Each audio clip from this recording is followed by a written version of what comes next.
اول تجاوز کرده بودم، بعدم خفه شده بودم. به این 2 تا پول میده، اینا میرن بچه رو از در خونه میکشن بیرون، میبرن به آواز زیر جایگاه، بعد زیر پل سالاباد به این بنده خدا تحویل میدن. اونم همین بلا رو سرش آورده بودم. اونم کشته بودم. بله. یو سلام سلاطین، دکتر ثنا هستم. خیلی خوش اومدیم به یه تاک شو دیگه. در خدمت هادی جان هستیم. هادی چند سالته؟ من 39 سال. 39 سال. چند سال مصرف کننده بودی؟ 15 سال. 15 سال. بعد الان چند وقت پاکی؟ الان حدوداً 3 ماه. 3 ماه پاکی. بعد یعنی متادون و اینا هیچی الان نمیخوری؟ میخوری؟ بس پاک نیستی داداش، بازم متادونه هست. چند سیسی میخوری؟ 5 تا.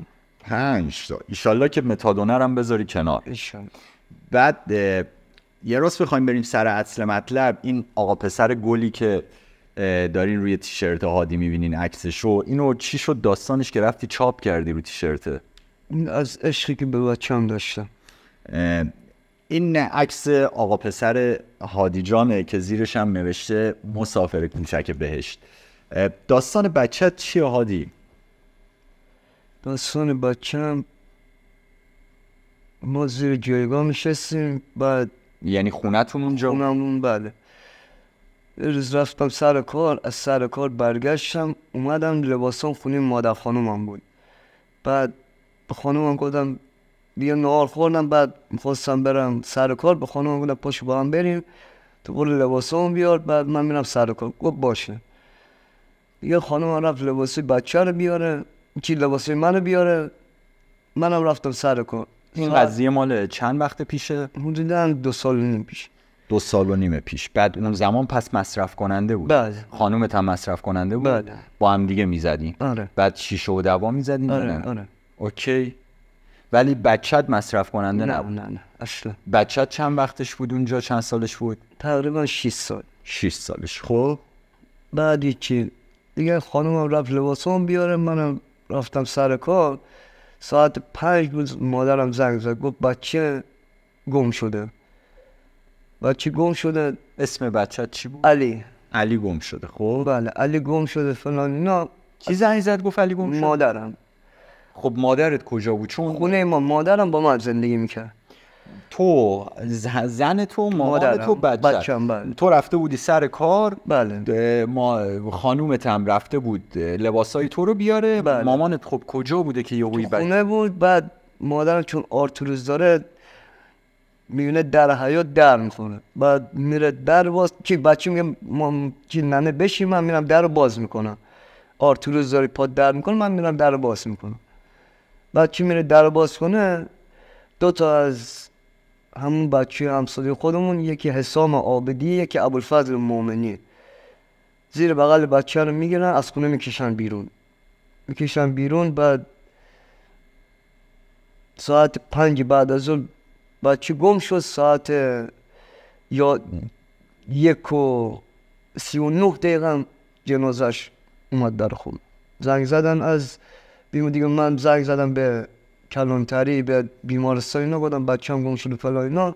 ساعت 1:39 بود که زنگ خورد گوشیم، گفتن بیا ما یه پسر بچی پیدا کردیم 12-13 سال. بعد من از خشونت از عصبانیت که داشتم گفتم با بچه من 6 سالش بوده، گفتم حالا بیا یه شناسایی بکنه بین بچه شما نیست. یه رفتم بیمارستان دیدم پسر خودم دیگه بچه تمام کرده بود، بچه رو خفه کرده بودن.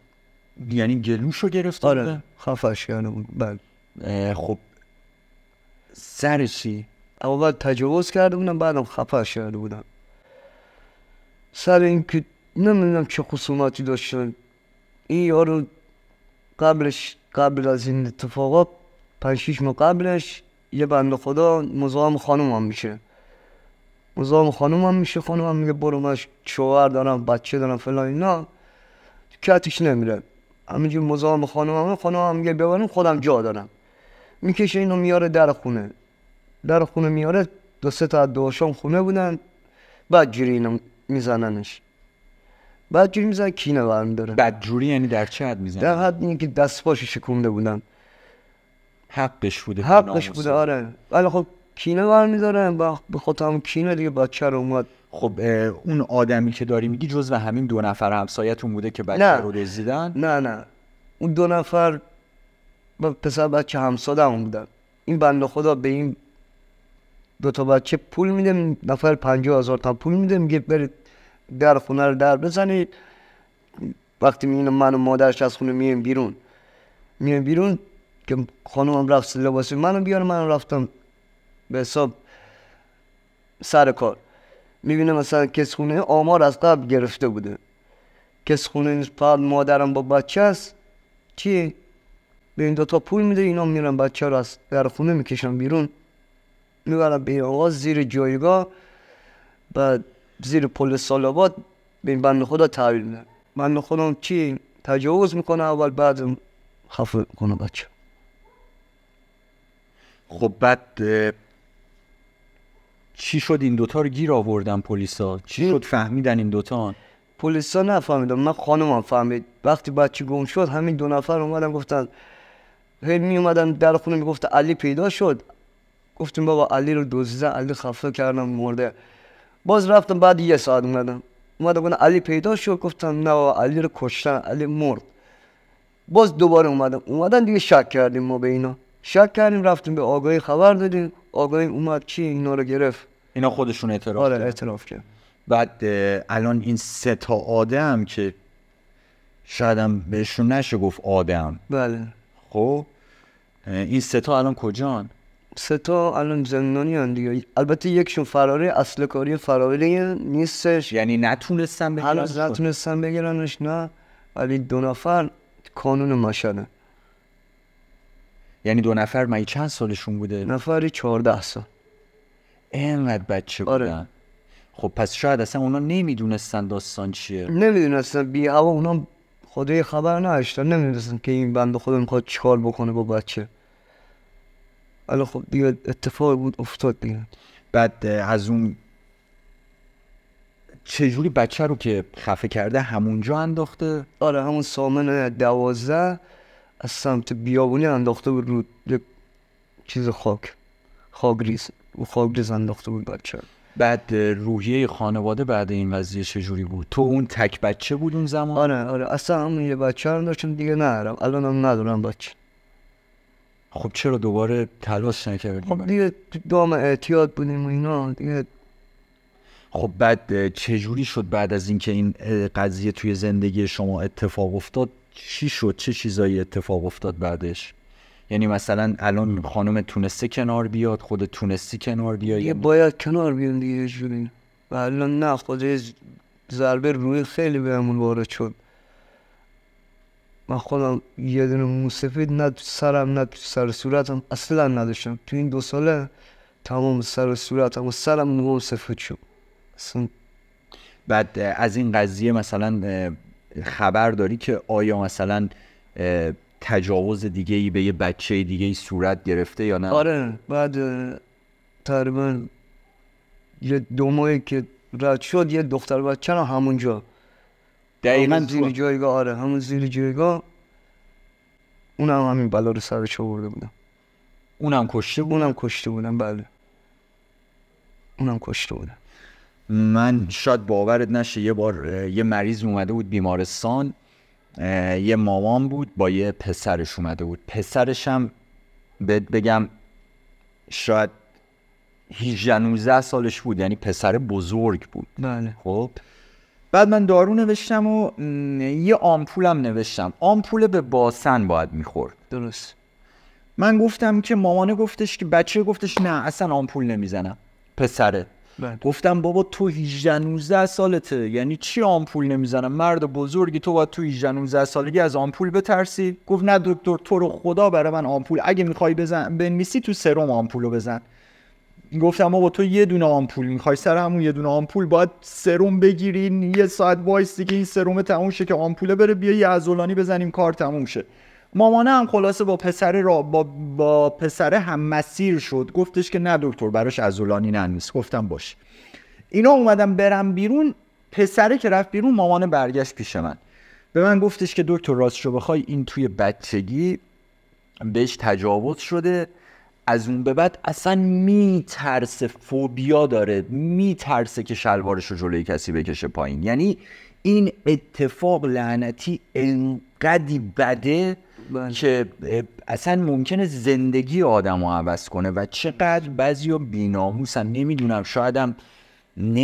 شایدم چی بگم، نمیخوام از اون طرف بگم که اگه ولش کن بذار راجبش صحبت نکنم، ولی خب خیلی کار بی‌ناموسیه این کار.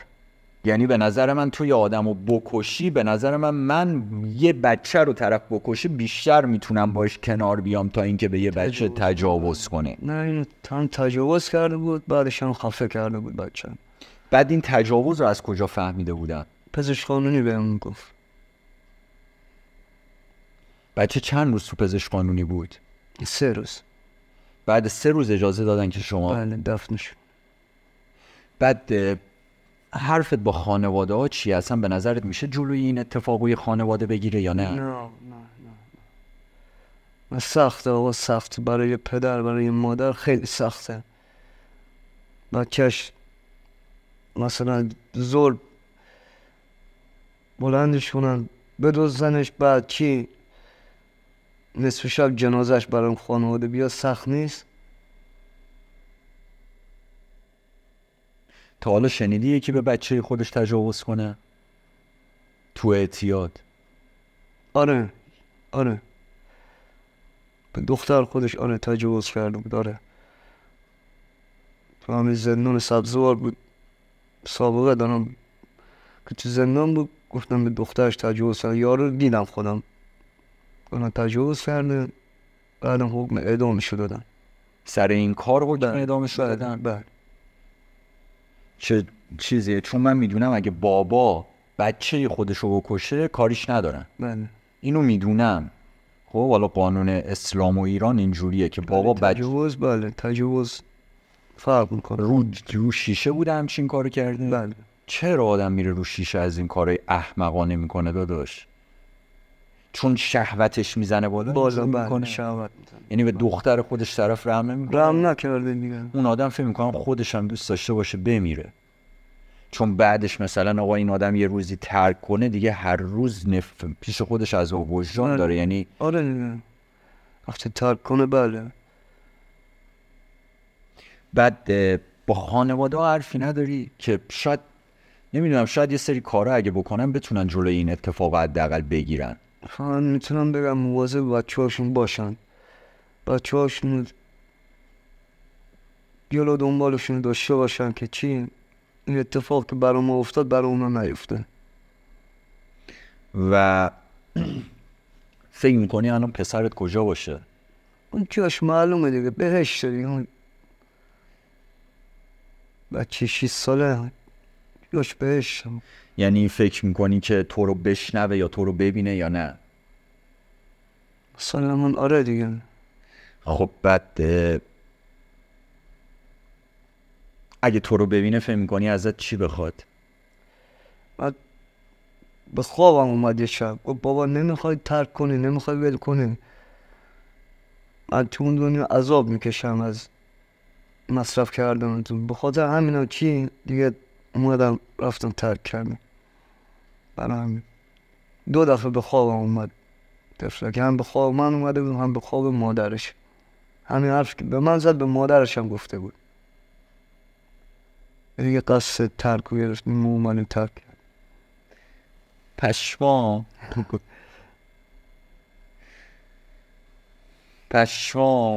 والا به قرآن اول فضل. امیدوارم هر جا هست حال کنه انشالله و امیدوارم که تو هم پاک بمونی. قربونه. با حمایت شما، با حمایت آقای زنده، و امیدوارم که یک انقلابی بشه که بتونن از این آدما یه جایی حمایت کنن. میدونی چی میگم؟ مثلا انجمن حمایت از کودکان سرطانی داریم، انجمن حمایت از کودکان فلان داریم، ولی حالا یا من نمیدونم یا نداریم انجمن حمایت از کودکانی که این اتفاق براشون افتاده. چون به نظر من این اتفاقی که از بدترین اتفاقای زندگیه که شاید آدم به هیچ کی نگه و فقط بار این سنگینی رو به دوشش بکشه. اگه قرار باشه همچین مجموعه درست شه تو حاضری کمک کنی؟ بله.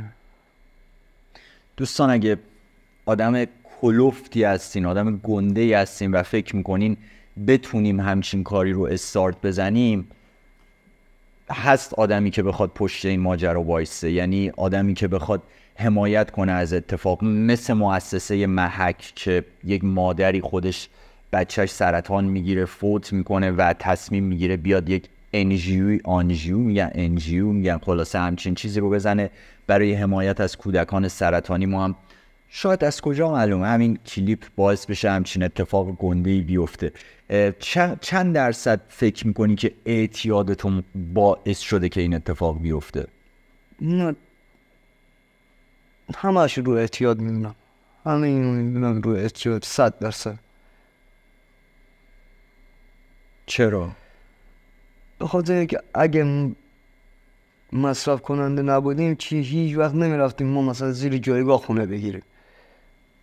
محلی که دایر مواد فروشنده مواد اونجاست چی نمیرفتیم این اتفاق نمیافتاد.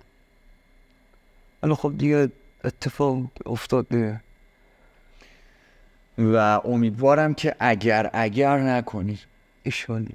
چون منم مثلا تجربه مرگ عزیز دارم، لامصب یه جوریه که آدم بعدش فقط میگه اگر فلان کارو میکردم این اتفاق نمیافتاد. اگه فلان، ولی همه اینا رو بدون که اگر نداره. اگه بخواد اسرائیل داداش بیاد، خب هر جا بخواد بیاد میاد، اگر و اما براش بر نمیداره.